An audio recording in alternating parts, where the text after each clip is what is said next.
আসসালামু আলাইকুম। আজকে যে আলোচনাটা আপনাদের সম্মুখে উপস্থাপন করব সেটা গতকালকেরই অংশবিশেষ লাইলাতুল কাদার সম্পর্কে। লাইলাতুল কাদার আল্লাহ তাবারাক ওয়া তাআলা বলেন, তানাজ্জালুল মালাইকাতু ওয়ার রূহ ফিহা বিইذনি রাব্বিহিম মিন কুল্লি আমরিন সালাম হিয়া হাত্তা মাতলাইল ফাজর। লাইলাতুল কাদরে জিবরিলে আমিনকে পাঠানো হয় পৃথিবীর বুকে। কতক্ষণ পর্যন্ত? সহি সালামতের সঙ্গে ফজরের আজানের আগে পর্যন্ত জিবরিলে আমিন অসংখ্য ফেরেশতা নিয়ে পৃথিবীর বুকে আগমন করেন। সর্বপ্রথম কাবা শরীফের উপরে একটা সবজ ঝান্ডা গেঁথে দেন।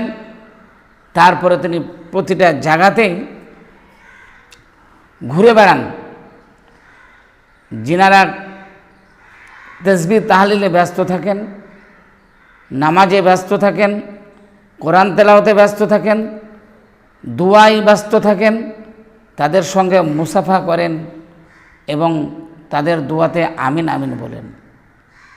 এই জিবরিল আমিন সমস্ত গলি কুচি বাড়ি ঘর সব জায়গাতে একদম ছড়পে যায়। যাওয়ার পর শেষের বেলায় উঠে যাওয়ার সঙ্গে আরও সব ফেরেশতাগণ জিজ্ঞাসা করেন জিবরিল আমিনকে, কে আল্লাহ তাবারাক ওয়া তাআলা উম্মতে মুহাম্মদের উপর কীরূপ আচরণ করল। তো তিনি বললেন, যেসব লোক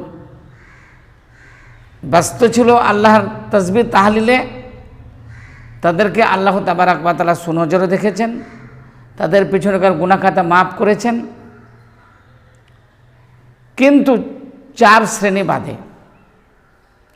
4 শ্রেণীর দিকে আল্লাহ তাবারাক ওয়া তাআলা নজর দেননি। একটা হচ্ছে কি, যারা শরাব পান করে, শরাব পানকারীর উপরে।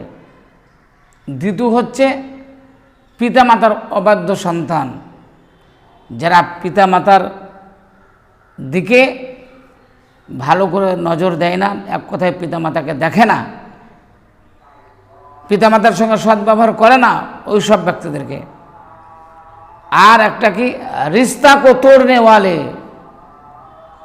যারা আত্মীয়তার সম্পর্ক বিচ্ছেদ করে দেয়, সম্পর্ক রাখে না, যাওয়া আসা করে না, কথাবার্তা বলে না, সালাম কালাম করে না, তাদের সঙ্গে দুশ্মনী ভাব